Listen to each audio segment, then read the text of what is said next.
Hey everyone, welcome to my 2015 live stream. In fact, let me look at my phone.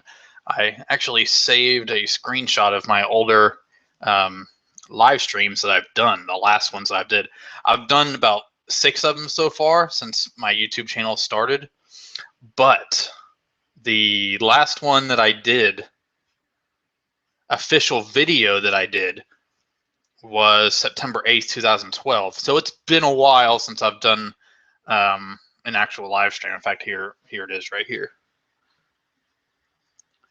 Q&A 5 from September 8th, 2012. So that was my about a year and a half into being on YouTube. I was doing my 5th one. Now before that, or after that, I guess technically the 6th one that I've done was on a podcast, on the short-lived Ryan Chataway podcast.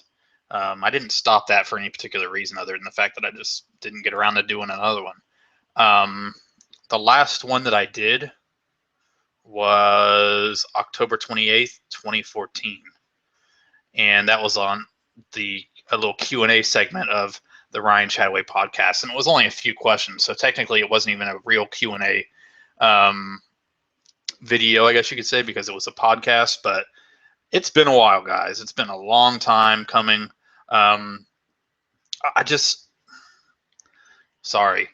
If you start to hear certain noises, any of you that watched my movie marathon video for this year will know that I have an ongoing battle with my neighborhood landscapers, because they have like a schedule that they do, but of course, living here in Florida, it rains constantly.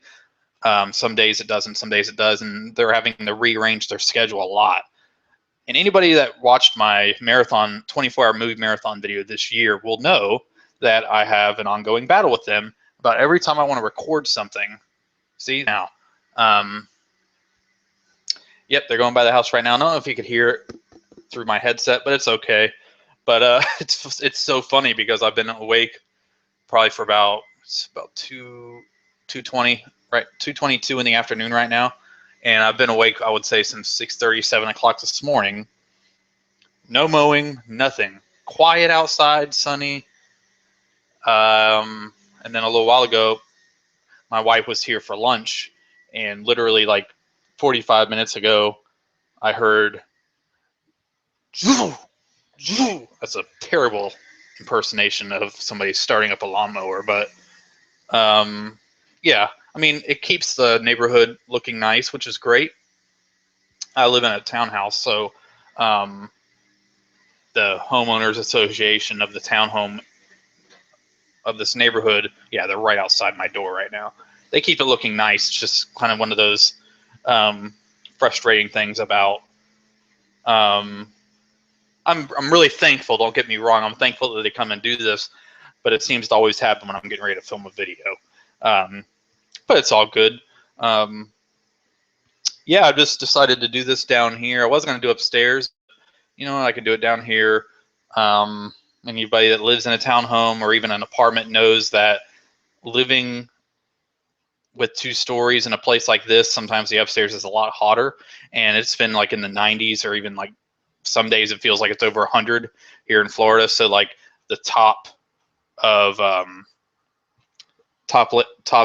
level of the house is very hot, even with the air on, and we're trying to, you know, cut back some of the money a little bit in regards to the how much air conditioning we use. So it's just cooler down here, and I was down here anyways. So anyways, got my extra large spring water for consumption during this video, because I'm going to be talking a lot. And so so it's been a little while since I've done a Q&A. I've been wanting to do this Q&A for a while. I've kind of been sitting on the idea of doing it really for the past year, but it really wasn't until my buddy Luke, Razor Raw Reviews, did his this past week. I think it was either a week or a week and a half ago. I actually watched it this week. Watched it a few days ago, I guess I could say. I forgot like when I actually watched it. But him doing it and just kind of being fascinated by hearing some of this, answers to his questions, like life story type stuff. I'm really intrigued by that kind of stuff. I love it. And that's why any YouTuber that I watch, I always try to catch their Q&As, whether it's live or whether it's not live. And so I, just decided to go ahead and do it. So a few days ago, I made a little flyer on Facebook, shared it around, and then Luke was like, "You should make a little video to announce it." And I was like, "Well, it's going to be kind of like a random Q&A. I don't, it's not going to be weeks and weeks in advance, and I'm going to promote it." But I made a little something anyways and put it up and got a few questions from that. Got one person just telling me "F you," which was really funny because I didn't really know how to answer that question. I wasn't sure if it was a question or not. But that's the thing. Usually once a week I get one of those troll comments that are just stupid. Well, they're all stupid, but I don't even entertain this kind of people. It's, to me, I just kind of laugh at that because they took the time to actually write that comment in there. And it doesn't look like it's a troll account. Like it's somebody who well, it's a troll, but it's not somebody who just invented that channel, which is really funny. But anyways, whatever. If that's, your cup of tea, that's not my cup of tea. Yeah. So I hope you're having a good day, dude, whoever you are. Yeah. So enough babbling on. Actually, you know what? I'm not going to put a limit on my speech today. Those of you that know me, that are close to me, know I love to talk. And so why am I going to do a live stream and then either censor what I have to say or cut it down for time purposes when I don't really have anything to do for a few hours? So I got plenty of questions. I got more questions asked on Facebook. I just had some questions sent to me. So I got about probably 20 to 30 questions. Pretty much can ramble on about all of them. If you're watching this live and you want to ask me questions, I actually disabled the YouTube Q&A because it's easier for me to access because I just have one computer screen, one laptop screen. It's easier for me to access the Q&A. It's easier for me to do the Q&A on the actual Google Hangout on air. So go to your settings on Google Hangout and watch it on Google Hangout or Google Plus, and just get the Q&A app. I think it's like below this video or to the side. You just download the Q&A app, and I actually have a little area right here along the side that people can ask questions. And I just got my first one that says hello, and it's from Luke. How you doing, Luke? Actually, hello. Okay, this looks like a Chill Pilgrim hello. So hello. But anyways, yeah. So you guys can access it there. I disabled the YouTube one just because I'm not going to be going back to YouTube right now because I have the Google Hangout open. So I'm going to go ahead and get started with some of these questions. I'm going to start with some of the ones I got on Facebook. This is from Real. Wait, no, this is from YouTube. I'm going to start with the ones from YouTube. Real Colton says, "Hi Ryan, thanks for all your videos. 1, what kind of TV setup do you have?" Well, I just literally have a 42 or 44. I don't think it'd make a 44. So I think it's a 42-inch Sanyo. It's actually kind of an older flat screen, but it's okay. I got it in 2011, and it works amazing still. And what I like about it is because it has the built-in sound bar on it on the front, so I still get the effect of, probably not the best like an actual sound bar, but I still get a surround effect if I really wanted to. And it's a really, really, really nice TV, and it's worked perfect. Why am I going to upgrade to a new one? Of course I would love to upgrade to the latest one, but right now it's not financially doable because TVs are expensive, and the ones I want are very expensive, and I'd much rather pay the bills than upgrade a TV when my other one still works. And so, yes, I have works great. I'm not going to complain. Still, it puts out great 1080p picture quality. And I also have my Comcast, Comcast box that has, you know, the Comcast HD stuff. Comcast really annoys me, but you know, I'm one of those that complain and complain and call and complain and complain, but yet I still have Comcast. So yeah. And then further down, I'm not going to show it because it's kind of dusty right now. But then the next thing down, I have a Panasonic Blu-ray player from about a year and a half ago. Then below that, I have a VHS DVD recorder that I recently got from one of my cousins at my family reunion recently. They gave it to me free of charge. I just bought a remote because you can't really use it without a remote. That not a universal remote. Those don't really work for it. You have to actually get the original remote. So I bought one on eBay, picked it up. And then below that, I have my CD player / record player that I always play all my records on. I don't really use it for the CD part because a lot of the CDs that I have them on my the music on my phone. But I have a pretty nice selection of records that I use. Movie soundtracks, some big band type stuff. I'm really into all that. Recently picked up a few stand-up albums, but yeah, I love it. So that's my TV setup, pretty much. And then, of course, behind me is all my movies. Not all of them because this is just one shelf out of 4. So, but this is like the main hub right here. Hello, dude. Are you the same guy that interrupted my marathon video back there, mowing my yard? Nope, that guy looks different. Yeah, so that is my TV setup. Do I have any advice for the best TVs for Blu-rays? Well, obviously, I choose anything that's 1080p and that has a refresh rate of, I would say, 120. Does that sound right? You know, a lot of people, you get like 60 gigahertz. You get a lot of those for like cheaper, but always go for the higher because you need a high refresh rate to really bring out the great picture. Also, I don't know, like with me, I have a TV that's about 4.5 years old. So obviously, I don't care about having the absolute top of the line TV at the moment. So, what movies do you think are essential viewing for movie fanatics? I don't know. To me, oh, we got Jeff Messerman here. Pot of black coffee and live Cinemania. Life is perfect. So late question, just under the wire. And I'm gonna answer this question after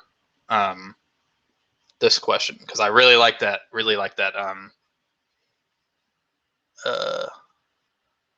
I love that question. So I'm gonna answer that in 1 second, Jeff. All right. What movies do you think are essential viewing for movie fanatics? I think you should always go like, because I'm really one of those people that don't put a lot of. I'm not really big on list because to me, each viewer has a different opinion of movies, and just because one person says a movie's great and another person says a movie's great doesn't necessarily mean that like you're gonna think it's great. Of course, you know, quality of film. I'm not even talking about technical quality or quality in general of making it. A movie could be wonderfully acted, brilliantly written, and directed perfectly, but you just don't like it.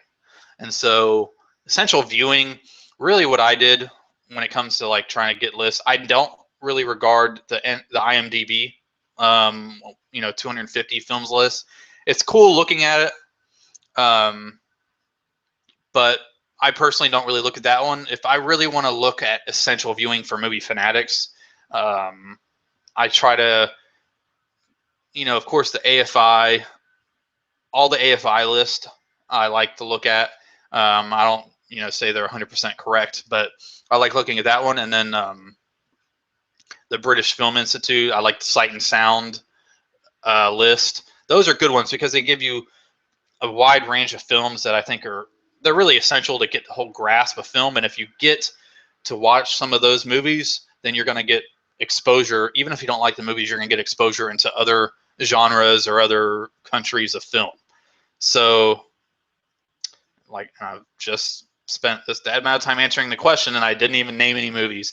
Me, I've always told people if you want to get a good, kind of a essential viewing for movie fanatics, maybe to get you started, the kind of, that is essential.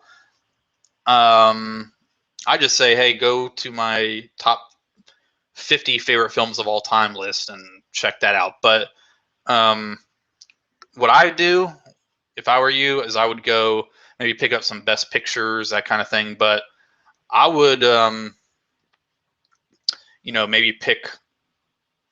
I need to name some movies. How about this? My top 10 favorite films of all time: The Godfather, The Godfather Part 2, Annie Hall, Taxi Driver, Good, Bad, and the Ugly, Seven Samurai, Halloween, Clerks, which sometimes goes under, On the Waterfront, Citizen Kane. That's 10. Of course, that list kind of changes randomly. Back to the Future, Empire Strikes Back, Star Trek II, Wrath of Khan, 400 Blows. That's a good film to kind of get you into some Italian cinema.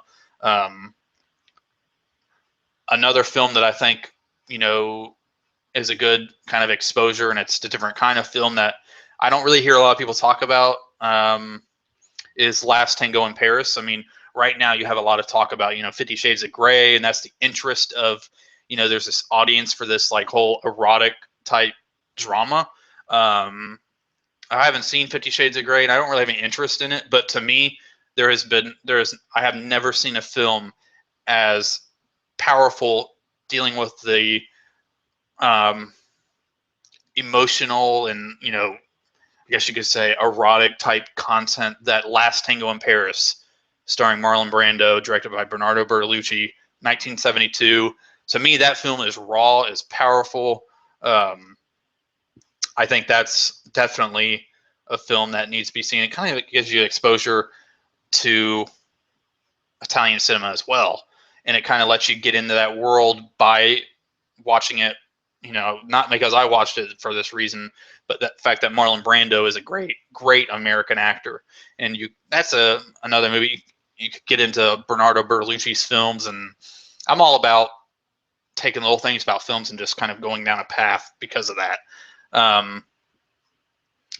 What movies do you think are essential viewing for movie fanatics? I hope I answered that. 3, I recently saw Interstellar and loved it. I was surprised to see such a split in the reviews. If you've seen it, can you tell me your thoughts? And your thoughts on Christopher Nolan. Thanks again for all your videos. Interstellar was an extremely awesome movie experience. I walked out of that theater thinking that's why I like movies, because I go into it. I was having, I think, kind of a stressful day that day, and next thing you know, I'm with. Can you hear that?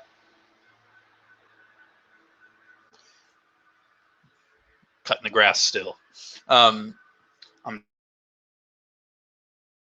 with Matthew McConaughey and Anne Hathaway, and trying to find the next step for mankind, and that's such a little, not an excuse, but that's such a little, reason why I like it, why I loved it so much. But I was floored.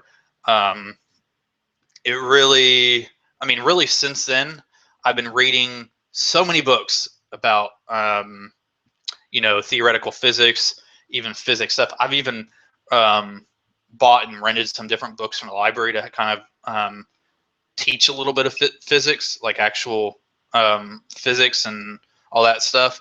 And I don't know, it blew my brain open. It blew it open. Even in fact, right over there on my coffee table, there's a book about coffee tables. No, I'm just joking. Seinfeld reference. There's 3 physics books right there, or theoretical physics books, and 2 by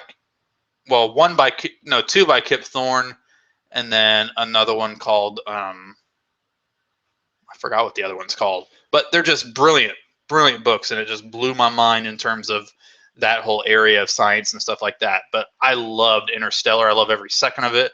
I love that it was filmed on film, and I love the use of practical effects.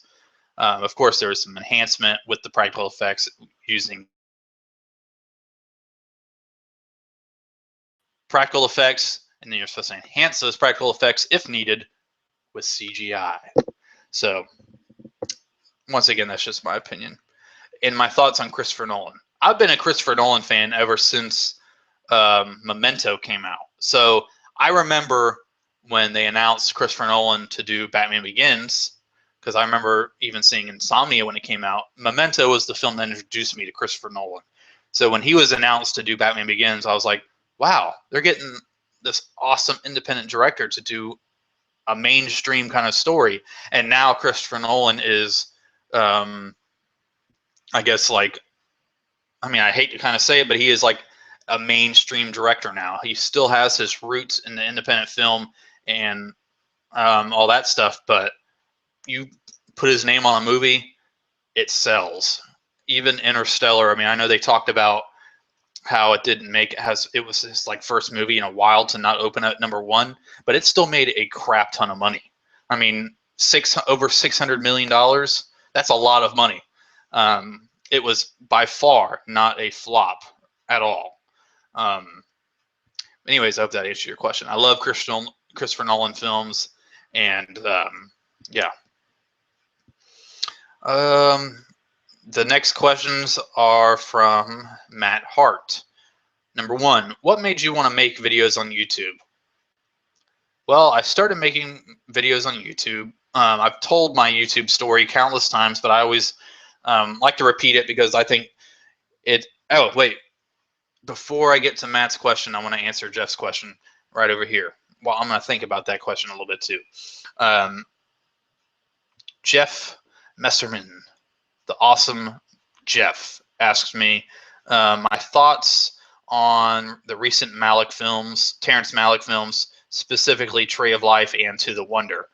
I find them film perfection, but they don't get the love they deserve, in my opinion.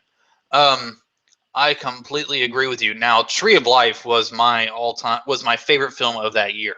I was looking forward to that film so much, and when I finally saw it, I was blown away, just blown away by it. It was just such a powerful film.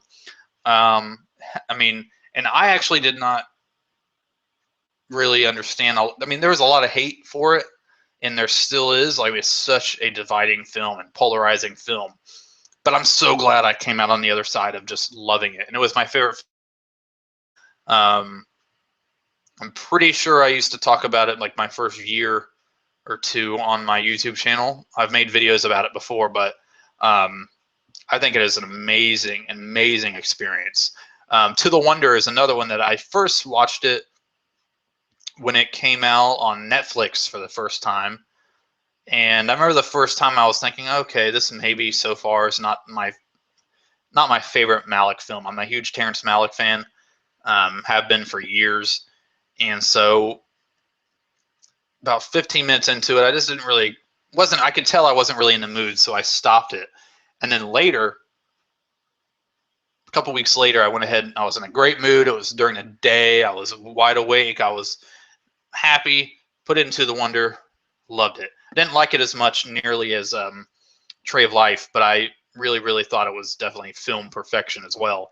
I'm just really into, and maybe it's because I'm my love of like poetry in general, and like, kind of, I look at film and how some films are really poetic, and I look at film and I love narration in films, and that's one thing I love about Terrence Malick is that he has a narration in his films that are so poetic, and sometimes it's just, some people have said that, in his films it's just really boring scenery. I'm like, dude, that same scene you're talking about that's boring and is a word that what is that word that I hate? What's the word? pretentious. It's such a boring and pretentious scene. I'm like, damn, man. I had just got done watching that part of the movie, and I'm like in tears because it was such a powerful image between the music and the narration. Um, in fact, I think all of Malick's films after Thin Red Line are very underappreciated because I love New World. I think that movie is brilliant. Um, so yeah, I really don't feel like especially his recent films get the love they deserve at all, which is really sad because he is such a brilliant filmmaker. And I remember thinking at one time, I was like, man, this guy goes so long without making movies. And then he came out with Thin Red Line, and I was like, I hope we don't have to wait forever for that. And now he's coming out with a bunch of movies, like over the past 10 years. For him, it's a bunch of movies. So thanks so much for the questions, Jeff. All right, back to Matt Hart's questions. What made you want to make YouTube videos? Well, I remember I had, just gotten married really within the past, at that time, I started really watching YouTube in 2010, in the summer of 2010. And I was like thinking about when I got married, when I get married in December, what am I going to do with my movie collection? Because I have a massive movie collection. What am I going to do with it?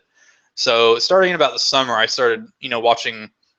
I went on YouTube and just started typing in DVD collections, and through that, I ended up coming across Cool Duder's videos, and I watched basically every video he had at the time from that period up until about November. And then randomly I saw in the recommendations box of his videos showed Robbie Webster's first video. And then I started watching Robbie Webster's video, all his videos. And so then I was like, man, if these guys can do it, I can do it. So I just kind of stumbled into it by thinking I was going to look at videos and how people do their movie collections, but then came across a huge film community. And haven't looked back since. And now, me and Robbie are close friends to this day. And that's pretty much what got me started. It was kind of, I started thinking I could make YouTube videos. And of course, it was really hard at first because I feel like I wasn't getting any exposure. I was just uploading videos to upload them. But it was definitely, I don't regret a second of it. It was definitely one of the best things I ever started doing in my life. Number 2, what is my favorite movie that Robert De Niro was in? Taxi Driver. 100% Taxi Driver. One of my all-time favorite films, and I have analyzed that movie to a T, in my opinion, and I've watched it a gazillion times. I've even done a commentary of the film on my YouTube channel. What's my favorite horror film of all time? I wasn't even sure if I mentioned it already, but Halloween. What was your experience during your first year of YouTube? My experience was great. I mean, it was like, there was a period of time. It was a period of time when I came into the YouTube film community that when I started, there was a ton of people. And of course, a lot of the people that I watched at first don't even make videos anymore. But, there's some that do. I have watched, Razman's Reality, Robbie Webster, Ryan 1988, Wet Movie 1, Cool Duder. I've watched all them since, 2010. And some of them I've become really good friends with. Me and Wet Movie at times were, really good friends, in terms of like YouTubers, just, messaging back and forth and stuff like that. He's been in a couple of my videos. Robbie's been in a few of my videos. Raz has been in a few of my videos. It wasn't my first year that I met Luke, who I would say is probably like my best friend in regards to YouTube. And I think I met him my second year being on YouTube. But that first year was filled with just new friendships and stuff like that. And, out of all them, there's there were so many more that I watched, and I didn't start watching Zara and Isaac until I think later in that first year. And yeah, out of all of them, there's a few that actually actually quite a few that don't make videos anymore. I think I'm still subbed to a lot of channels, but they haven't put out any content since like 2011. So I don't even think that I'm still subbed to them anymore. I think YouTube may have stopped that. But yeah, I remember it was very hard at first because a lot of the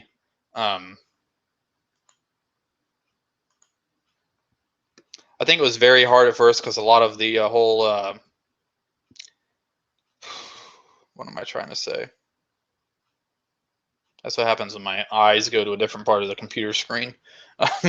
um, it was really hard at first because these people that I watched had hundreds and hundreds and hundreds and hundreds of views, and so I would start watching a video and or start uploading a video, and a month later it would have like 10 views. And so at first it was very hard, but really I started, networking, I guess you could say, and started becoming friends, watching different people's videos, commenting, getting a part of the community. And, I didn't force myself upon anybody. You can't message people saying, watch my videos, watch my videos, watch my videos, watch my videos. You have to get, because I saw people that were doing that at the time and they weren't getting the time of day because they were kind of being more annoying than anything. You can't just spam people's feeds and stuff like that. And I learned that because I think at first I tried doing that, and I realized that not only were I not getting their attention, but I was getting a lot of hate in other people's comments saying, "What are you doing? Stop! He doesn't want to watch your video." And so early on, I started with a lot of advice from Robbie Webster. He really supported my channel from day one, and he always told me, just do what you do and people are going to come to your channel. And through those friendships led to a lot of shout outs and all that stuff. And a lot of those guys I'm still close to this day because, we stuck together. The first year people I could say that I'm still in contact with, probably on a weekly basis is Ryan 1988, Robbie Webster, Razman's Reality, and Zarin Isaac, and Wet Movie. We talk a couple times a week. If I'm forgetting, and that's not even including a lot of the comments that I get. There's people that have been commenting on my videos since day one. And if you're watching this and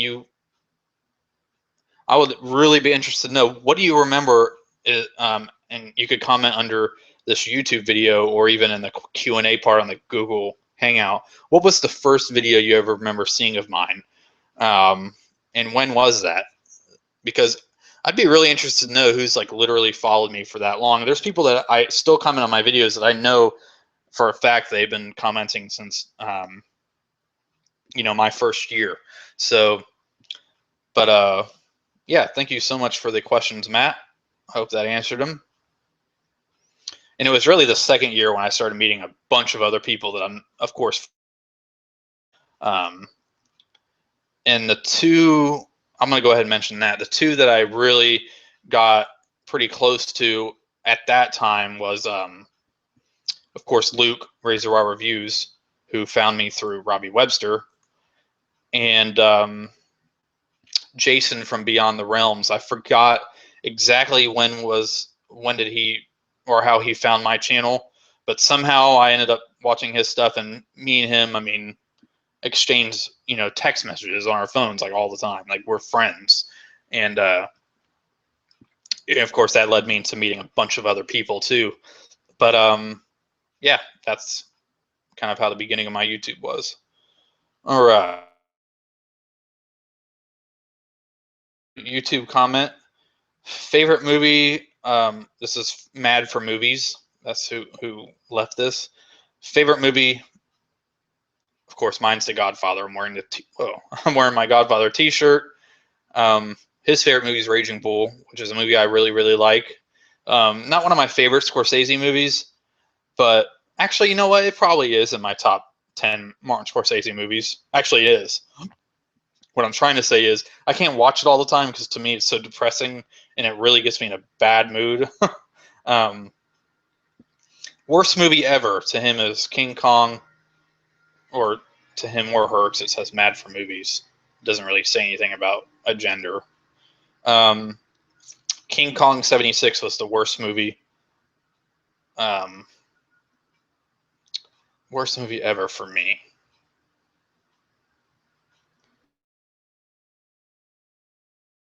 Um, I guess I could say a movie that I walked out on was when I was a teenager, and it was Undercover Brother. I don't know why. I just walked out on it. I didn't like it at all. Um, I was really disappointed when Freddy Got Fingered came out because, I mean, I was a big Tom Green fan, followed Tom Green's show and all that stuff, and I was kind of disappointed in that, but that movie kind of meant to be that way. I don't know. I guess I've always just said that my least favorite movie is Undercover Brother because it's the only movie that I remember walking out on. Favorite director? Um, I've always said my favorite directors is a tie between Alfred Hitchcock, Martin Scorsese, Woody Allen, and Stanley Kubrick. Um, Favorite Blu-ray in my collection?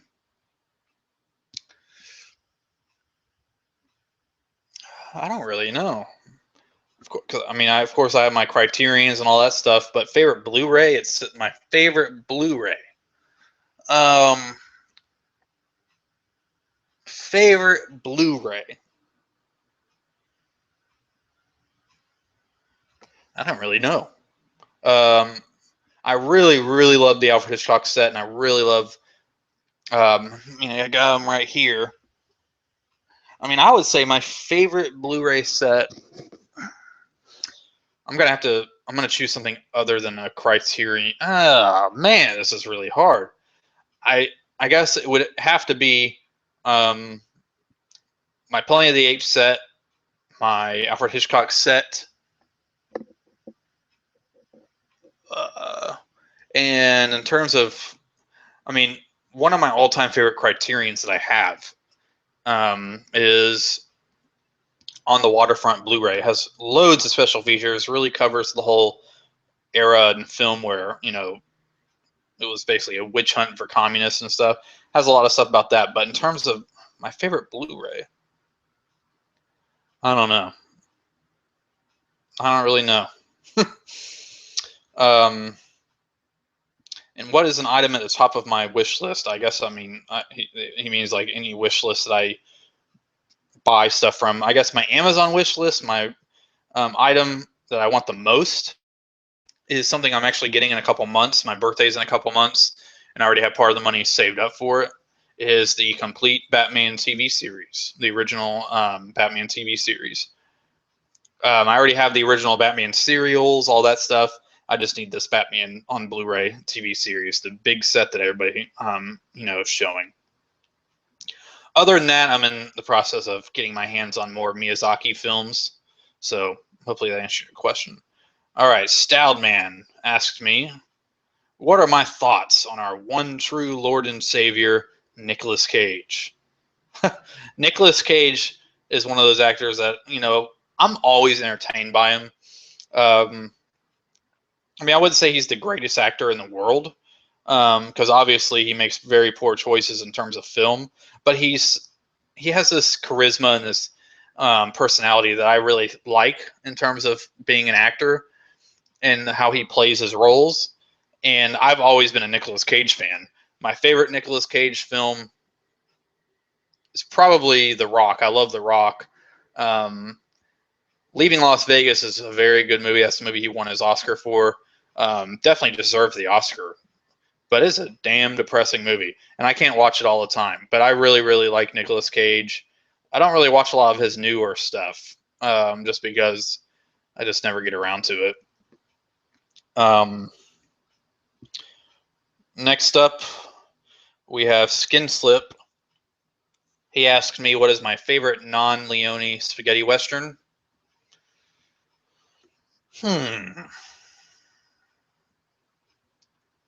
That would probably have to be. I really love the Django films. Um, I would say the Django films and Navajo Joe. Burt Reynolds, pretty sure. Yeah. Are there any more? I'm trying to think. Um,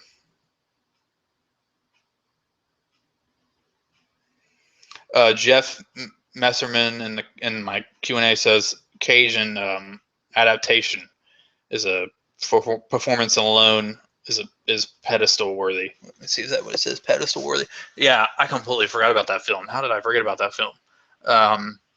Yeah, he was definitely great in that movie. In fact, I think that was like the last Nicolas Cage noteworthy performance, that I remember. I mean, he's been in stuff since, but in terms of like he could probably. All right, Skins Lebowski asked my favorite cannibal film. Um,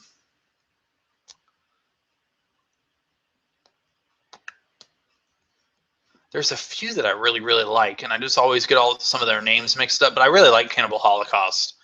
But that's not what I mean. It's a cannibal film, but there's some other ones that are. I might have to make a video on that because there's so many. I just need to kind of look up the names because some of their names blend together for me. He asked me about a couple other genres. Some Italian genres and stuff. I don't really want to get the pronunciation wrong, but I'm not really knowledgeable of those genres. I don't want to get the pronunciation mixed up, but Poliziotesco, and I know it's like a let me see, it's like I know it's an Italian genre, and the Gallo, is that how you pronounce it? I've seen that genre a lot. I just haven't really got into it. I've always wanted to, but I don't really have. I'd have to get access to these films. I know some of them are kind of expensive depending on what line they're on, but I would like to get into those. So in the comments down below, let me know what ones I should watch. Macaroni Combat, which is kind of a Italian war, I guess you could say, or at least that's how I'm going to interpret it. I really like the original Inglourious Basterds. I know that's the. I mean, it's not really original in terms of I'm not saying that the new one's a remake, but the Inglourious Basterds, the one from the 70s, is a film I really like, and I haven't really seen a lot of other Macaroni Combat films. Sword and Sandal. Of course, Sword and Sandal, is a lot of biblical type, gladiator type movies like that, but it's the ones that were inspired by those big blockbusters. And I would say, I was always into the Hercules movies. I used to watch those a lot when I was growing up. They would play on TV. Some of them terribly dubbed, but yeah, I haven't really gotten into a lot of those either. Mainly because I just don't always have access to them. My favorite fantasy film, I could really do that by the first half of the 20th century. My favorite fantasy film is Die Nibelungen, Fritz Lang's epic masterpiece. After that, I love. I know some people don't like it when people go mainstream, but I love the Harry Potter movies, and I love the Lord of the Rings movies, especially the Lord of the Rings movies. Russian sci-fi. Haven't really seen a lot of Russian sci-fi films. So if some of these that I don't really have a lot of knowledge about, feel free to leave me a list in the comments of some of the ones I should check out. All right. Next up are some questions that my wife asked me. She knows some of the answers, but she always participates because she watches my videos. Favorite Michael Keaton movie? She knows that Michael Keaton has been my favorite actor since I was an infant. And I'm not even kidding. My mom tells stories and stories about how I only watched movies with him in it, mainly Batman. So I would say Batman is my favorite Michael Keaton movie. Now, my favorite non-Batman Michael Keaton movie is Clean and Sober. I think that film is a masterpiece. And of course, Birdman's amazing, but I like every single Michael Keaton movie. I even like Jack Frost for a time. But my favorite Michael Keaton movie is Batman and Clean and Sober. So, do I prefer DC or Marvel?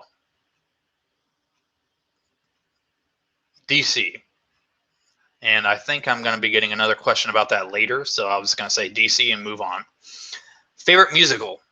I love musicals in general, but I think my favorite one is Guys and Dolls. Not only is Marlon Brando in it, he sings, not the greatest singer, but and then we have Frank Sinatra. I just like the whole story surrounding Guys and Dolls. Because of it's very light organized crime. Basically these guys are just gambling, and they keep trying to outrun the cops in terms of gambling. And I think it's a great musical. I've watched it live on DVD. And where was it? VHS? I forgot. I've seen the Broadway version live on some video format. And I also have the soundtrack of the movie and the soundtrack of the Broadway show, which I don't really listen to them a lot.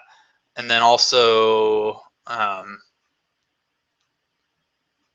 have the DVD. I still have the DVD. I don't have the Blu-ray yet of the original of the film. And also I love Phantom of the Opera. I love it. I've seen it live. I've seen Phantom and I've seen Phantom of the Opera. Phantom of the Opera I saw on Broadway. Phantom I saw off Broadway in a dinner theater. So, number one childhood favorite movie, Batman. Favorite brand of coffee. I love drinking coffee. My favorite brand, there's a lot of favorite brands, but one I just go to all the time is 8 o'clock coffee. It's definitely not the best coffee, but that's my go-to brand. I buy more of that than anything. What one film should everyone see?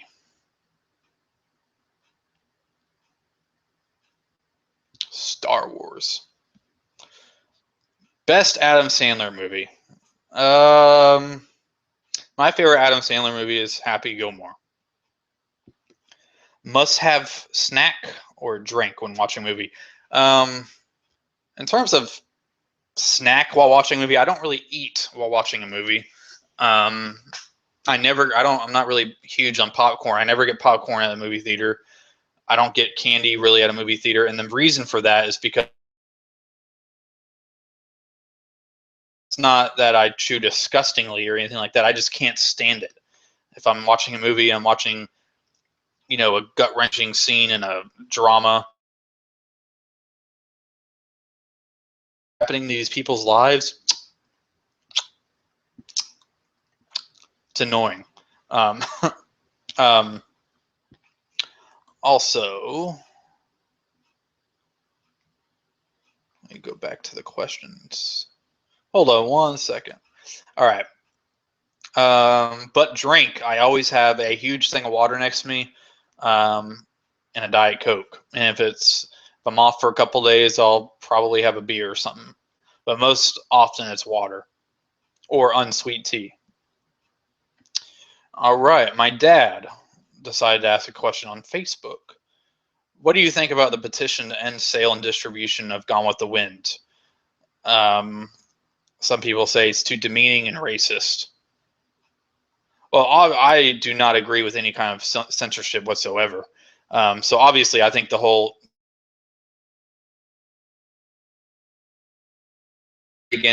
very much against censorship in regards to movies. I mean, my whole thing is, how are you going to take Gone with the Wind off the market, but allow films that were produced by the Nazi Party during World War II, propaganda films, still be released? I just think it's stupid. When you get into film censorship, it really goes into an area of, I just think it's dangerous when you start censoring stuff like that. I personally really like Gone with the Wind. It's a movie I've always watched. I understand why people are upset about it, why people get upset about it, but I'm just like, it's come this long. I mean, it's really been this long since the movie's been out and praised, and now you want to petition to ban it? Good luck on that. I just don't. I just think it's definitely not a solution to racism to ban the movie, because it's, I don't know. I just don't. I don't agree with it, and mainly because I don't agree with film censorship at all. Even films that have terrible messages. It is definitely, you know, terrible messages. I don't agree with censoring because I just don't agree with film censorship. Um, but yeah, I love Gone with the Wind, so I don't think the petition's going to work out at all. Um, there's aspects of the movie that are definitely, questionable, but you know, it's based on a book, and are we going to start banning the books now too? Are we going to start banning everything just because of it's not politically correct? And even though, even Birth of a Nation, which is a great film, has a terrible, terrible message. The second half of the film is basically glamorizing the KKK. It is horrific. But I would never call to censor it because I don't agree with film censorship. Um, if I get offended by a film over its message, I'm just not going to watch it. I'm just not going to watch it. I'm not going to promote it. But I'm not going to tell people to sign a form because I'm against it. And yeah, so I don't agree with a petition to end the sale and distribution of any film. So, hope you enjoyed my answer, Dad. Jeff asked me another question on Facebook. Physical media is under attack, mostly via public perception. It remains a multi-million-dollar business, but nobody wants to admit that. Going forward, do you see our way of life, movie collecting, disappearing in the coming years? Thank you for starting your lawnmower right there, right outside my front window. You're an awesome guy. Do I see it disappearing? Obviously, yeah, it's going to disappear, but it's going to disappear. I'm putting in the same category as disappearing, in the same sense that one day we're not going to have refrigerators the way they are. You know what I mean? It's like, I don't think it's going to disappear anytime soon. I think, I don't know. I'm not worried at all about it. Going forward, do I see our way of life disappearing in the coming years? As long as there's a demand for it, I don't see it disappearing, because to me, I don't trust the cloud. I don't trust any of that stuff. Why am I going to spend money on something that I don't physically have? And who knows one day if, I'm not, God forbid, if Apple or somebody like that who owns all these sites that do that own these sites that that give you these movies and help you stream these movies. The grid might go out one day, and guess what? You paid this amount of money for a film that you don't even have access to. Guess what? I paid so and so amount of money on these movies in my collection, and I have access to them all the time. Yeah, it's questionable. Maybe TVs can go out of style, or even Blu-ray players can stop being made, but there will always be a way to play them. You could always get your hands on anything like that. Record players are still being used. VHSs are still being used, not for new movies, but they're still being used. CDs, cassette tapes. Some people still use cassette tapes. I don't know who they are, but some people. There will always be a way, even if you have to spend a little bit of money to get the actual tools necessary. Like, for instance, if you can't get your hands on a Laserdisc player, if you're really serious about wanting to watch Laserdiscs that you've built up, you will spend the money to get a Laserdisc player. So I personally am not worried. In our way of life, I know what you mean by our way of life disappearing, movie collecting. But I think it'll be such a slow thing happening that we won't even, something else is going to grab our attention in terms of the movies. But I think if we keep talking about it and keep the conversation going, it'll keep people aware. All right. Taylor Mason, I've watched your channel for a while now, but in your videos there are loads of films I've never heard of. So what is the best way to get into the whole universe of film? Let me think about that for 1 second and grab a drink.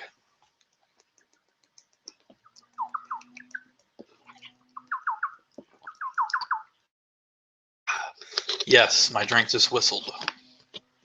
The way I got into movies, it wasn't necessarily I went out and bought a bunch of movies. I started because I'm a big nerd. I love reading and I love researching stuff. And on a daily basis, I read online encyclopedias, I read Wikipedia, all that stuff. I follow the cited links to other websites. My brain is constantly researching and doing stuff. And so when I was a kid, it did the same thing. I would go in areas of loving history. Like history is my big thing. I love it. All my life, I've really loved war films. It's, I come from a military family background. I have uncles that fought in World War II, Korea, Vietnam, all that stuff. And I've always been around that. And so I've always been interested in the history of warfare in general, mainly World War II. And I used to do so much research of that I eventually started in elementary school reading a bunch of different books that were coming out. And I remember walking around at Blockbuster. But keep in mind, I've always loved movies, but I didn't think of them as in terms of collecting. What got me starting collecting and open up my range of films was I was watching all these war films, and I wanted to watch movies that had these actors in it that I liked. And it started out as war films, and it led to westerns. From westerns, it went to different actors that were in westerns, and next thing you know, that spiderweb had grown all over to the different genres of film. And so, basically, what I would tell you is, what do you like? What is your interest? Do you read?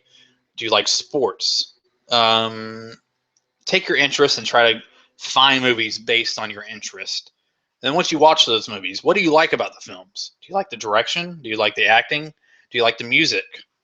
If you like the music, why don't you look up the person who did the music and then look at some of their other films? Go about film like that instead of being overwhelmed by buying 15 gazillion different genres of film and watching them like that, because that's just, crazy. Like, I'm really happy to know that each film that I bought in my collection, I did not buy just to buy. I bought it because I sought it out, or I bought it because I saw it and I was like, that is the next movie I want to watch. That is the next movie I want to own in my collection. So do that. Ryan Ziegler. Why isn't Scott Adkins the biggest action star in the world yet? I don't know. Who's Scott Adkins? I'll have to check that out. James DVD Collector. If you could go back and change any Best Picture award, what would you choose? I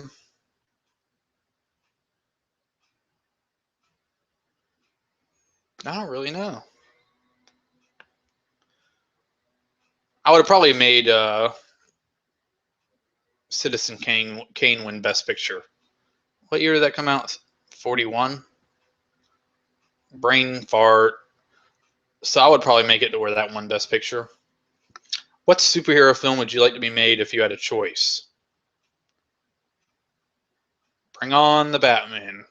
Keep coming with Batman. I'm fine with that. I'm not really big into other superheroes other than DC stuff. And there's stuff that that's already coming out that I'd be really interested in. I think it'd be cool to watch a movie that was based on the Red Hood. That whole criminal organization. I think it'd be cool to, from the outside looking in, but like almost like you're the I'm not almost as if the Red Hood was the protagonist and the antagonist was Batman. You know what I mean? Like, you're looking at it from their point, almost kind of like how when you watch like The Godfather, you're rooting for the Corleones, whether you like to admit it or not. And so if you see a cop, you're like, oh man, oh, I'm not rooting for that guy. Meanwhile, in real life, we're like, of course, we're okay with, organized crime being prosecuted. So I think it'd be cool to look at the Red Hood like that. I've always loved the whole idea of the Red Hood. In the next standalone Batman film, who would you choose as a villain? The Red Hood.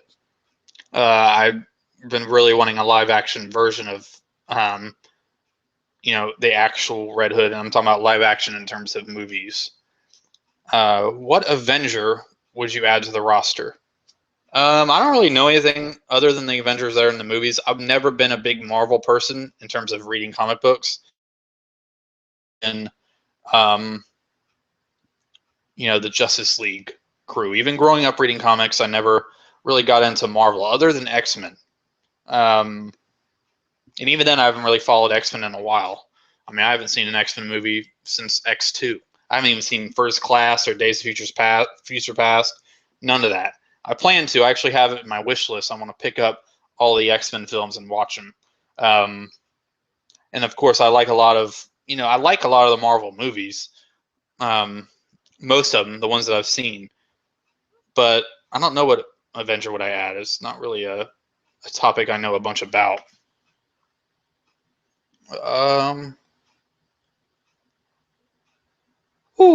That was it for all of those questions. So I have some other questions I'm going to answer. These last few questions are from my good buddy Luke. Let me get him up here real quick. He sent them to me in a message, so I'm looking at the message. Do do do do do do do do do do do do do do do. All right, let's see.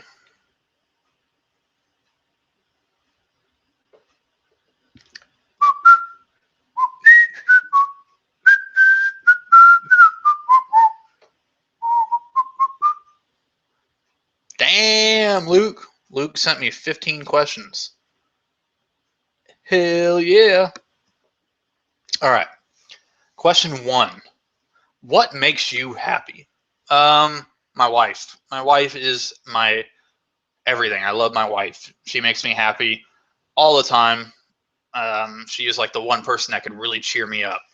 Of course, friends and family make me happy, but on a day-to-day basis, it's my wife who's also my best friend. So, yes, that is the answer to that.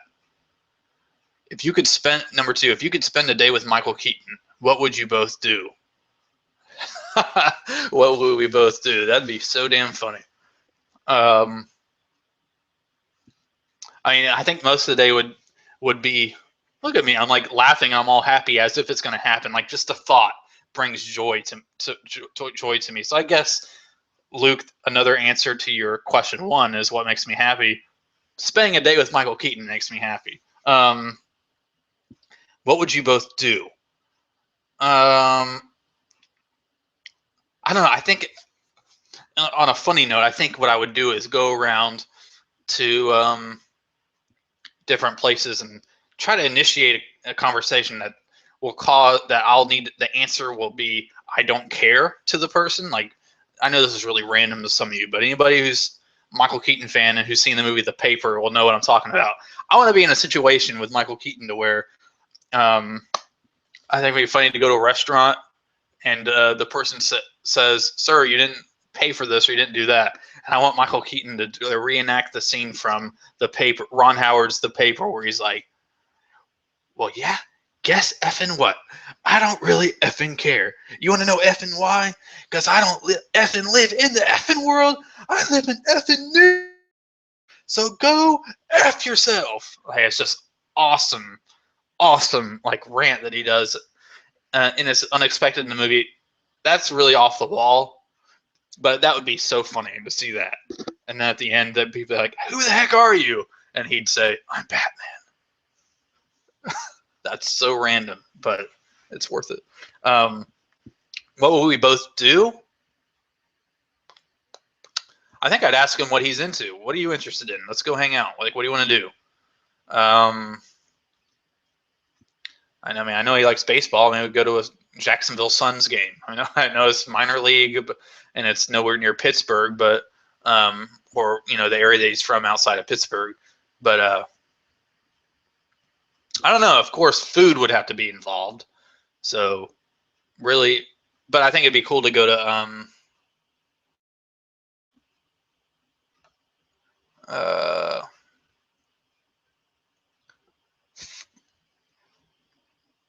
Jeff says in the question or in the comments, gotta hit the road. Sadly, stellar Q&A. Your content always solidifies and personifies for me what being a film fan is all about. Thanks, Jeff, for the kind words. You're awesome, and I look forward to catching up with you in the future. See ya. I think me and Michael Keaton, I think we should go to Movie Stop. He probably wouldn't care to go there, but it'd probably be one of those things where I'm like, hey, man, you want to go to Movie Stop? He's like, Movie Stop? Why would I go to Movie Stop? That was a terrible Michael Keaton impression. I don't know, just hang out, eat, do whatever, do Birdman impressions.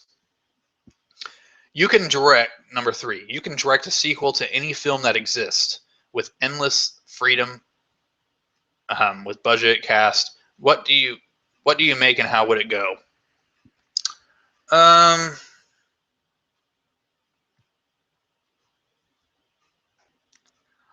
don't know. Like, of course, like it's not necessarily a dream for me to do this. Now, The Godfather is my favorite movie of all time, tied with The Godfather Part 2.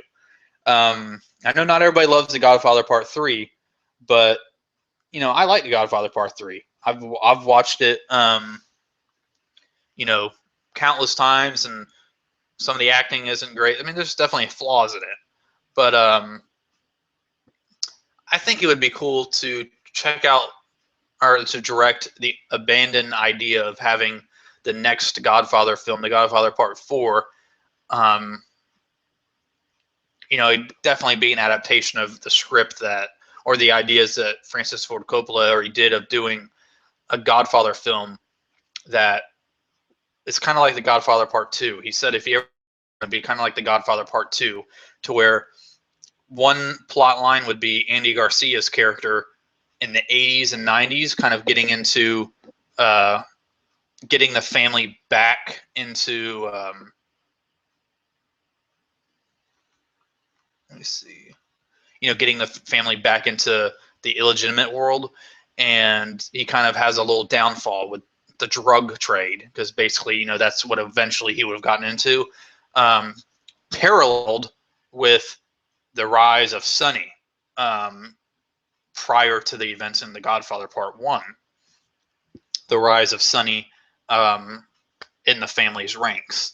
So I think that would have been an awesome idea. I think it would have been a great film. Probably people would not like it, but I would love to have seen a 4th Godfather film with that kind of plot, just because I'm a huge Godfather fanboy. So that was probably a film that I would direct with the strict advice from Francis Ford Coppola. Clay Bloodworth, one of my good buddies here on YouTube, asks me, what is my favorite film of the year so far? What has thrilled you while sitting in the movie theater? I haven't really seen a lot of films in the movie theater so far this year, other than I think the last one that really comes to mind is Mad Max Fury Road, which I loved. I don't know, the film that I think that my favorite film of the year so far, and I haven't even seen like the latest Marvel movies. I haven't seen Jurassic World. I wanted to see that opening weekend. I didn't see it. But this year, the movie that I have seen, I don't even know if it came out this year or late last year. The movie that I've seen that blew me away the first time I saw it was the HBO documentary Going Clear. That's the movie about Scientology. That was one of the most enthralling, or I guess I could say entrapping documentaries I've ever seen in a while. I mean, it was fascinating. I watched it a couple times. But other than that, I haven't really seen a lot of films this year so far in the theaters because of the fact that this year work has been like really busy, and also I've been going in these little. I've been really watching a lot of foreign and classic movies, so they're not in theaters right now. But I'm going to see plenty more by the end of the year because usually fall is when I go to the movies a lot. And this weekend I'm seeing actually either tomorrow or the next day. Me and my wife are going to go see the fifth Mission Impossible. I've been a Mission Impossible fan my whole life, so yeah, my favorite film of the year so far, if it was made this year, was Going Clear. Um, um, and it was just, to me, that is what documentary filmmaking is about. If you're going to handle a controversial subject, go at it full force, because um, I mean, that's the way to expose stuff. And I don't know, it's just really gripping. Um, so thanks so much, Clay, for that question. Um, all right, question 4 for Luke. What are some of your favorite documentaries and why? That is definitely one of my favorite documentaries since I just mentioned it. And let me see if I still have it out. But another one of my favorite documentaries is, I'm a big Metallica fan, and I remember when Some Kind of Monster, it's the documentary Metallica Some Kind of Monster, where it chronicles the making of the Saint Anger album, but it's has a lot of it deals more with the making, or the almost disintegration of the band, James Hetfield going to rehab, um, Kirk Hammett talking about overcoming drugs, and the Jason Newsted leaving and then finding another bass player. It's an amazing documentary. Now, I always gravitate more towards historical documentaries. I loved Citizen4 from last year. I loved it, loved it, loved it, loved it. I've told a lot of people about it. I'm really looking forward to Oliver Stone's Edward Snowden film. Um, but my favorite documentary filmmaker is Ken Burns. He has inspired me since I was little. And if I do documentary films on a historical subject, I will do that style of filmmaking. Now, I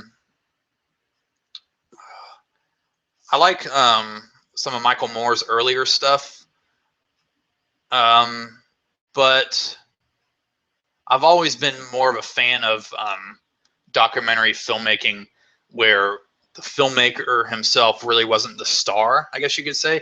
Like Michael Moore films, you're seeing it because either you're into the subject or you're like a Michael Moore fan, and he has, whether you love him or hate him. I personally don't really care for him as much, but whether you love him or hate him, he has a personality that just brings you in. So whether you're into the subject or not, you're going to be entertained, definitely if you love him or hate him. I like some of his earlier stuff, but I've always been more of a fan of documentary films that the filmmakers were not involved with being in front of the camera as much. I don't know. It really depends on whatever the topic is for me. So my thoughts on Pink Floyd, number 5. I love Pink Floyd. Wish You Were Here is one of my favorite songs of all time. I've been a Pink Floyd fan since I was little. My older brother grew up listening to Pink Floyd, Led Zeppelin, Metallica, Van Halen, the Beatles, all that awesome stuff. Eric Clapton.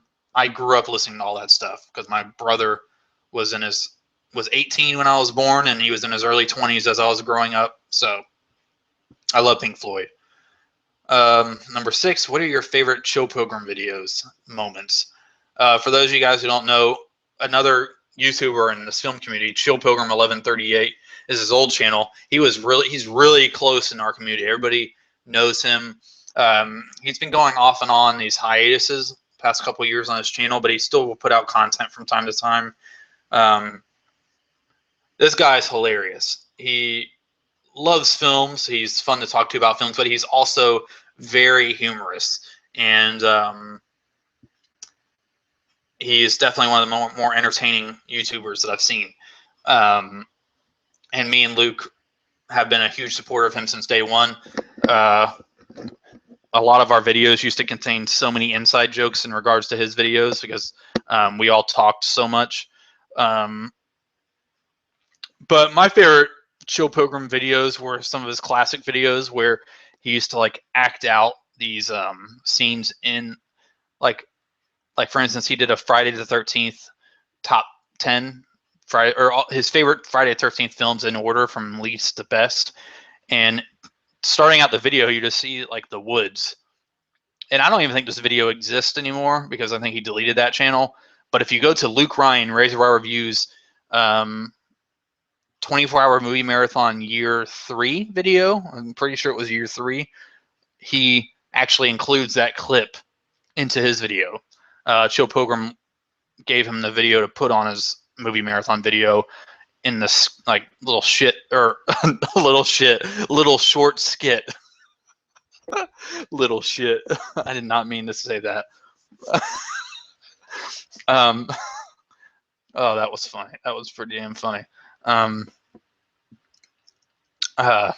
anyways, yeah, it's basically him running in the woods, acting like he was being chased by a guy, by Jason, basically, and it was hilarious. Before I go on to number 6, Clay asked me another movie. Well, speaking of classic films, is there a favorite you've discovered recently? Let me think.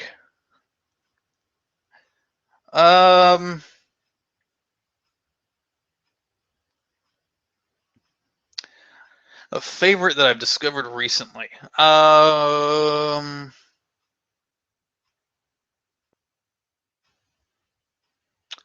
Hold on one second. Favorite that I've discovered recently. Let me look really quick. Oh, well, recently, I mean, not now. I mean, it was late last year. I was really heavy into Fritz Lang silent films. Let me get the movie actually right now that I'm going to be talking. That I'm just going to mention. The Joys of Having a Wireless Headset. Let's see.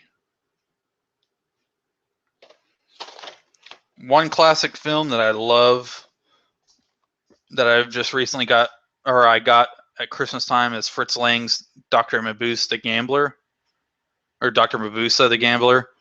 Basically, it's like hours and hours long about basically a guy who knows how to trick people and all that. I mean, it's an amazing film.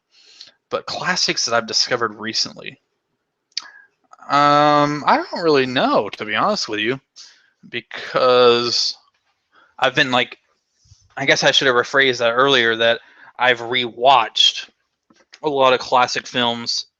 Let me look down here real quick. I've been rewatching a lot of films this year. Really, really, really, I've been into the whole, Miyazaki, Hayao Miyazaki films, which here's some right here. Porco Rosso. These are all considered classics. And then I've rewatched a lot of films like that I didn't really care for the first time. Five Easy Pieces, with Jack Nicholson, one of my favorite actors. Five Easy Pieces, I wasn't really crazy about the film at first. When I first saw it, I thought it was, I was like, man, this is the film that everybody's yelling and raving about. And then I saw it a second time recently, and I actually really, really, really loved it. Another film that I this year, which recently I discovered, was that I've always wanted to see, was The Spanish Prisoner. Loved that film. So those are some answers to your questions. Let's see. Hold on. I gotta go through. I'm gonna go through these questions and so I could keep trying to, so I could keep track of some of these questions. I didn't go through here and actually click on each question as I was reading it. Okay, there we go. Yeah, Clay, I think you're really gonna enjoy The Spanish Prisoner. I would check out even House of Games, another Mammoth film. Basically, I haven't been disappointed really with a Mammoth film yet. I think I saw Spartan with Val Kilmer. That was probably more the most lackluster David Mamet film I've ever seen, but it was still entertaining. Hold on 1 second. Sorry for these random long pauses, everyone. Okay, next up, 7. What was your introduction to silent films, and how do you value them next to the rest of cinema's history? This is number 7 of Luke's question. My introduction to silent films was the original Phantom of the Opera, or the Lon Chaney Phantom of the Opera, and there was, I remember, yeah, that was the main one, and then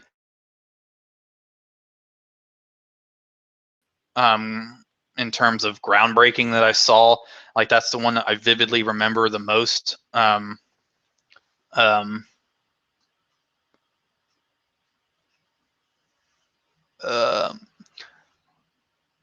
me see. Birth of a Nation was the one that I saw, and it was really the first silent movie over 2 hours that I had seen. And I absolutely loved it. Hold on really quick. Just trying to go through these questions again. Okay. But in terms, and I've always liked silent films. I used to watch silent shorts with my mom growing up. I don't even really remember which ones they were, but I used to watch them all the time. So I've always, there was never a time where I never liked silent movies. And how do I feel how do you value them next to the rest of cinema history? Well, how do I value them? I think silent films are just as important, or for the most part, I think silent films for the most part are better than a lot of films that are talkies. To be honest with you, I think silent films these days are very underappreciated. Of course, they always say that like during silent cinema, there was so many. It was just an art form that, or entertainment that they didn't really think was going to last, so they just like burned a lot. Apparently, like 75% of all silent cinema is lost forever. It was destroyed back then. But I mean, it was a complete time of originality and trying to, you know, be imaginative, I guess you could say. And I just think they're very underappreciated to this day. Thankfully, there's plenty of people out there that enjoy them, but I just wish they would start. I wish they would re-release some in the cinema, just so we could experience them in cinema. I know it's a really, not everybody's into that, but I think it'd be awesome to, you know, go into the movie and see The General on a big screen. Can you imagine that? The General with Buster Keaton on a big screen. That'd be awesome. Where do you see yourself in terms of filmmaking and YouTube in 10 years? Well, I've always said that I'm going to continue to make videos no matter what. Even if YouTube fails, or not fails, I'm saying it so negatively. If something else comes along, I'm still going to be making videos, whether it's for my community of people that have always followed me. There's always going to be an outlet for me to let my creativity out.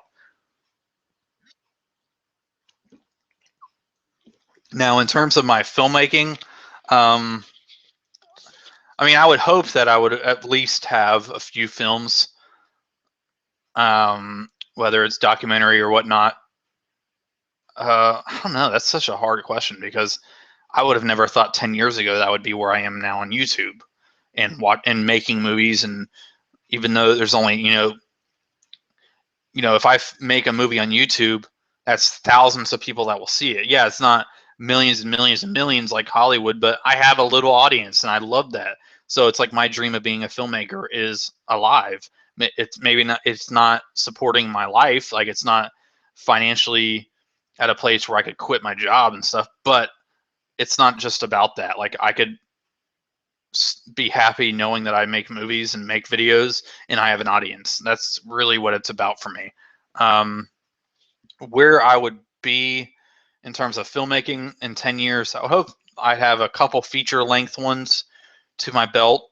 Um, I'm going to think realistically. I mean, I think realistically I'll have a couple to my belt plus countless documentaries that I would have tried to send off to different film festivals and stuff. And I would hope that in 10 years um, I would have I would be in a place where I'd be able to support myself using my love of film, whether it's having a production company here in my city, filming weddings and all that kind of stuff, doing commercials and all that great stuff. That'd be cool. But I'm not gonna, you know, I want to be real about it. I want to be realistic. But my dream is to be able to support myself and my family with my love of movies, whether it's making a movie or what. In terms of moving to Hollywood, I mean, you didn't say that, but if that came about, I wouldn't. I mean, I love my city. I love where I'm at. So, um, number 9, following off from our Facebook conversation, what don't you like about the Marvel Cinematic Universe? I really loved the Marvel Cinematic Universe at first. And here's the guy again. I really loved the Marvel Cinematic Universe at first. Paramount still owned. Um, I know Paramount still had control over um, Captain America, and I think Iron Man. Basically, um,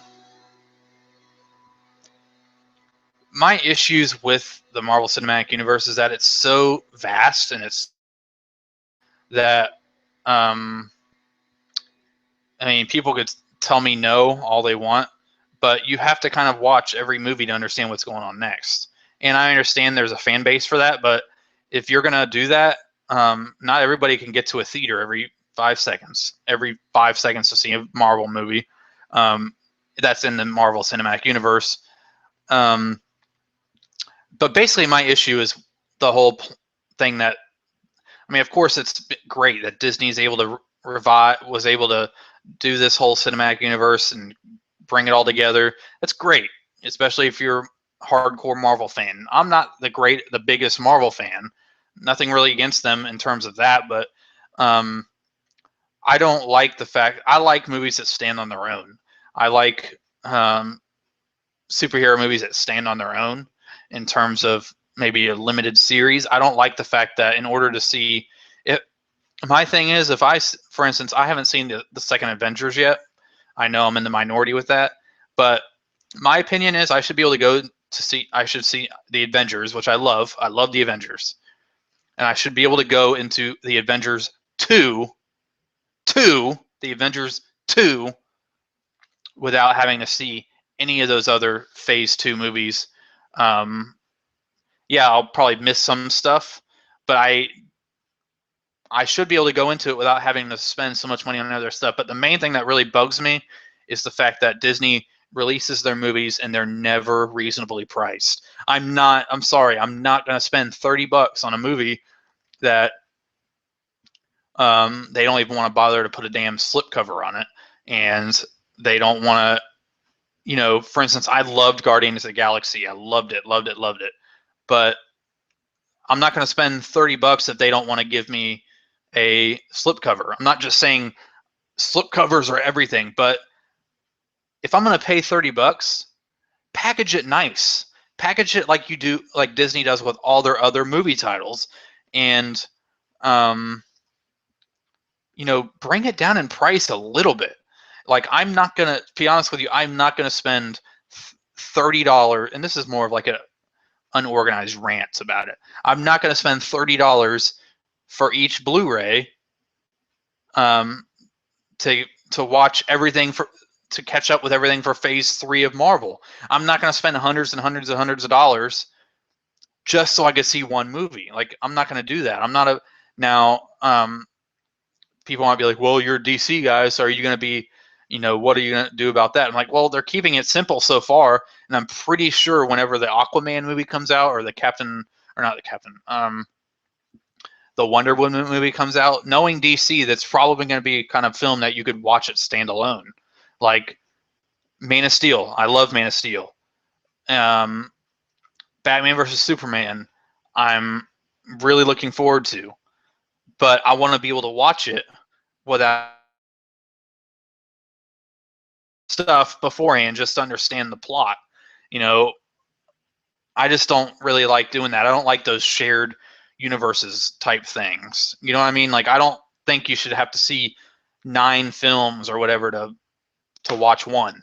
And I mean, it'd be different if I was listen, everybody watching who's like, oh, this is just a Marvel hater. I don't hate Marvel. It frustrates me because I want to love the Marvel Cinematic Universe, but there's people out there that don't have a bunch of extra money lying around to buy $30 and $40 movies just to watch one.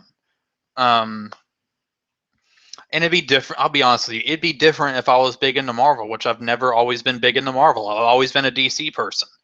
So it's not necessarily that I hate the Marvel Cinematic Universe. I just hate the fact that I can't just go in to the Avengers 2 without seeing some of the some of the other movies, and that's just an example.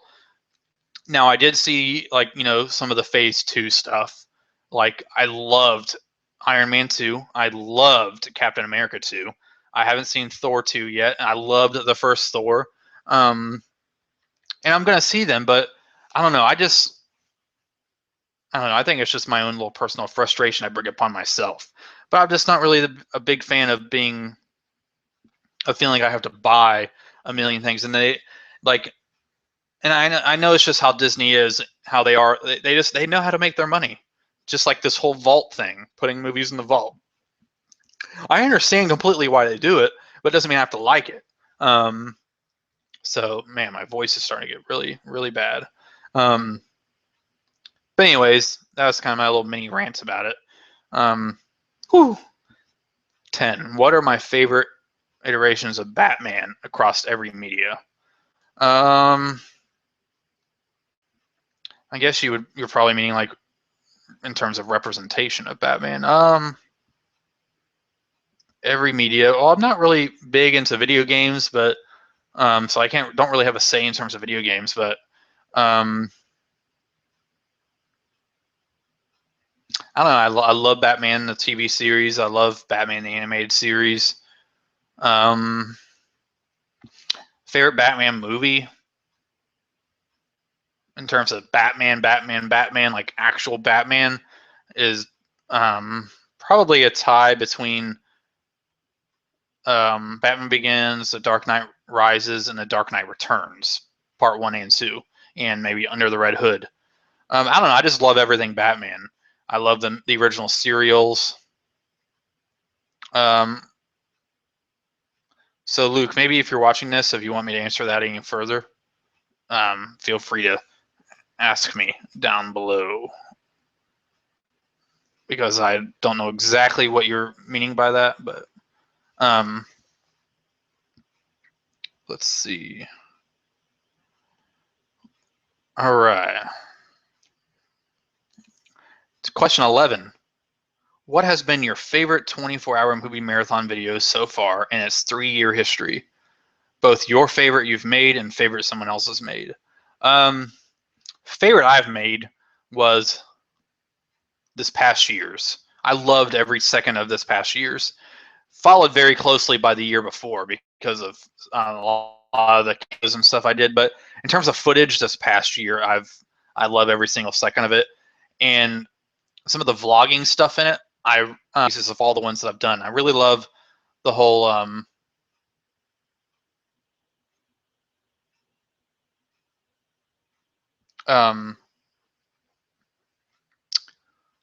sorry, I just got a text message, so I wasn't able to. I lost my train of thought. Let me see. Let me get back to that. Sorry, guys. Dang it. Luke, where are your questions, dude? Okay, here we go. I like aspects of my second year because of the vlogging aspect of it. You know, seeing that fire and trying to hunt down that fire and stuff like that. That was cool. And for those of you wondering, wait, you're celebrating a fire?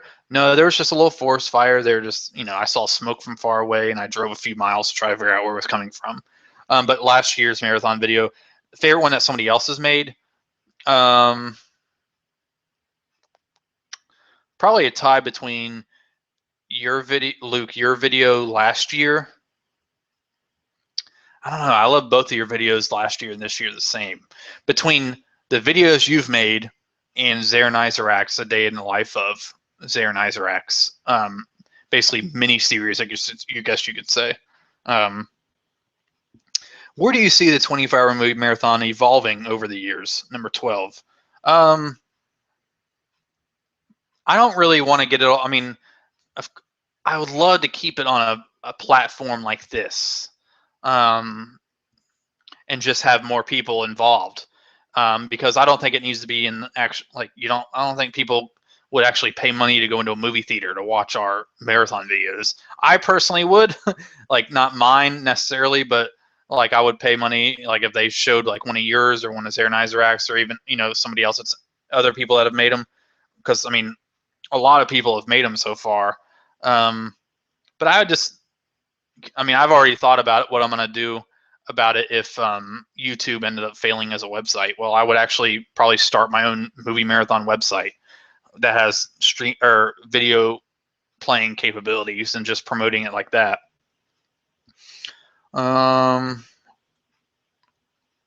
13, favorite Michael Keaton films. I already kind of answered that. Get Michael Keaton week back in the works. I know it's been I could do a video alone about the production of that, and I think it's just a bad idea for me to come up with ideas in the middle of me going through a very rough time in terms of motivation and all that stuff. But I promise you, this year there will be Michael Keaton week. Hopefully before Halloween. So, and before I make more promises that I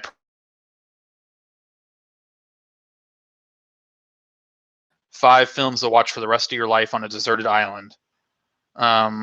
What would they be? You can cheat and count one as a series if you want. All right. The Godfather, the James Bond films, Annie Hall, The Good, the Bad, and the Ugly, Star Wars. Star Wars or Star Trek? Star Wars. 15. Your thoughts on the Hayao Miyazaki films you've seen so far. Love them. Porco Rosso is by far my favorite, and definitely one of my favorite animated movies ever. And no, it's not just because Michael Keaton does the voice dub for the American or the English version, but I really love simple stories, and I love just the whole idea of that movie. Princess Mononoke was actually the first Miyazaki film I ever saw. I loved it, loved it, loved it. I don't think it's not my personal favorite out of his, but I really like it a lot. And Nausicaa, Valley of the Wind, or Valley of the Shadow of the Wind.